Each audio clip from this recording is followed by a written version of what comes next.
ঠিক। এটা ভালো। দেখো এটা হচ্ছে জোয়ার, তাই তো? এখানে হলো নাম কি?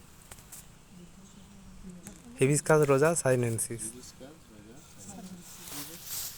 এখন এই ফুলটা বাইরে তৈরি করতে এখানে দেখো কটা কটা পাপড়ি আছে দেখো তো। পাঁচটা পাঁচটা পাঁচটা তলাংশ পাপড়ি আছে।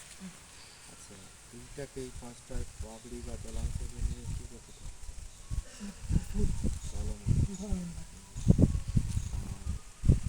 এরপর দেখো এখানে এটাকে বলা হয় ফুলের অবতা। আচ্ছা, এইখানে সরু সরু যেগুলো দেখতে পাচ্ছি এগুলো কী বলো তো?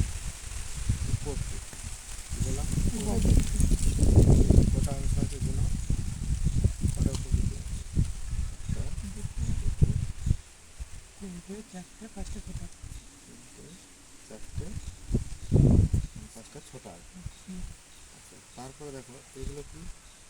এই যে দেখো আমি এখান থেকে চাপ দিচ্ছি, চাপ দিলেই যেটা বেরিয়ে চলে এলো সেটা হচ্ছে জলমণ্ডল এবং তার সাথে পুংকেশীয় গর্ভকোষের অংশটা। কিন্তু এই জায়গাতে দেখছো একটা ঘন্টা আকৃতির মতো যে অংশটা, এটা জানো জানো তোমরা জানো উপবৃত্তির উপরে অংশ বৃত্তি। বৃত্তি। বৃত্তি। আর এটা দেখো বৃত্তিটা কি? এটা সবুজ আছে, তার মানে সবুজ আছে মানে ক্লোরোফিল আছে। ক্লোরোফিল আছে মানে বুঝতেই পারছো যে সালোক সংশ্লেষ হওয়ার প্রবণতা বেশি, সালোক সংশ্লেষ হয়। তো কিন্তু এইটা কী করছে দেখো, বাকি যে স্তবকগুলো আছে ফুলের পুংকেশর গর্ভকেশর এইগুলোকে কিন্তু এখানে রক্ষা করছে, তাই না? রক্ষা করছে। পোকামাকড় কিন্তু ডাইরেক্ট এই জায়গাতে এসে নষ্ট করতে পারবে না, আর একসাথে ধরে রেখেছে। আচ্ছা, আর এই পিঠির এই প্রতিটা অংশকে কী বলে?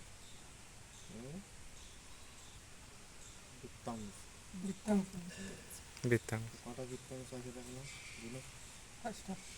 1 2 3 4 5। সালার ঠিক আছে। উপবৃত্তি কটা? আর উপবৃত্তি কটা দেখো? ঠিক, একদম। এরপরে তোমরা এই পেটালগুলো একটা একটা করে ছাড়াচ্ছি না?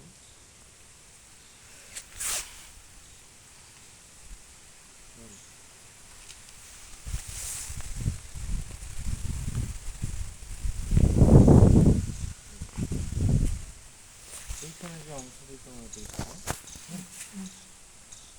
এইখানে একদম এই যে ছোটো ছোটো অংশগুলো দেখতে পাচ্ছ না? এগুলো হচ্ছে পরাগধানী। দেখো একটু হালকা স্ফীত ছোটো ছোটো অংশগুলো অনেকগুলো রয়েছে, হ্যাঁ? এগুলোকে বলা হচ্ছে পরাগধানী। আর পরাগধানীর সাথে দেখো সরু সরু যে অংশটা ধারক অংশটা রয়েছে সেটাকে বলা হচ্ছে পুংদণ্ড। হ্যাঁ, এই পুংদণ্ডগুলি তোমরা একটু ভালো করে লক্ষ্য করো এই জবা ফুলের ক্ষেত্রে এই পুংদণ্ডগুলি যতগুলি আছে সেগুলো সব কিন্তু একত্রিত হয়ে গেছে, তাই না? এগুলো সব একত্রিত। আচ্ছা, তারপর দেখো এই অথলে অথলে হয়ে গেল, এটা হচ্ছে তোমার পুংকেশর। আর পুংকেশর চক্রের প্রতিটা একত্র বলা হয় পুংকেশর, ঠিক আছে? তো এটা গেল তোমার পুংকেশরের জায়গাটা, পুংকেশর চক্রের জায়গা। তারপরে একদম শেষে দেখো এই যে একদম দেশলাই কাঠির মতো দেখো কটা অংশ আছে এগুলো?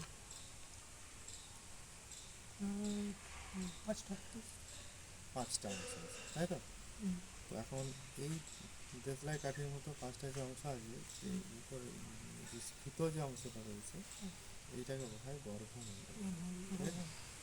গর্ভমণ্ডল।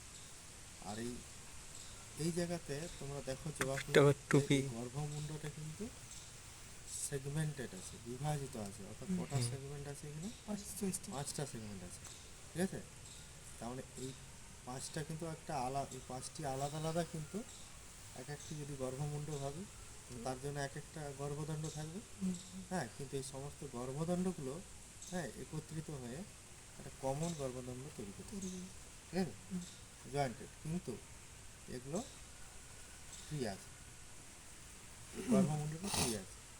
তো যাই হোক, তারপর শেষের দিকে এইখানে তোমার তৈরি করেছে এই অংশটা, দেখো এইটা হচ্ছে গর্ভাশয়।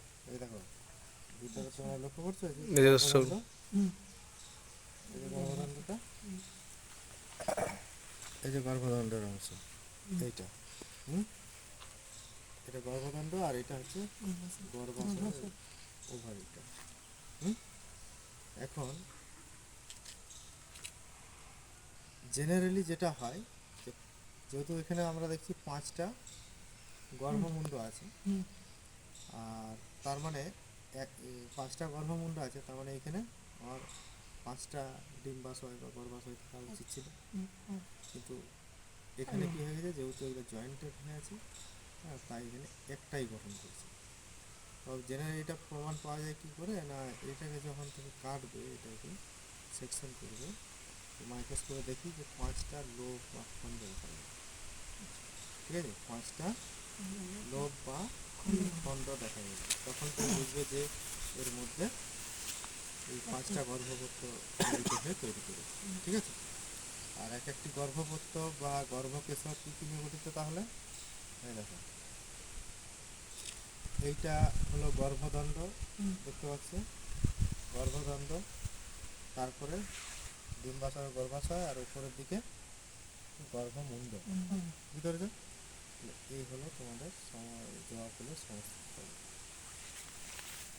ভালো করে আইকে কিন্তু একটু ভালো করে দেখবে, তাহলে স্যার যেটা বললো তাহলে তোমাদের সারা জীবন মাথার মধ্যে রয়ে যাবে, আর তুমি জীবনে কোনোদিন ভুলবে না। আজকে দেখি আইকে ভালো করে নিজে যেগুলো স্যার বললো তুমি একবার বুঝে গেছি।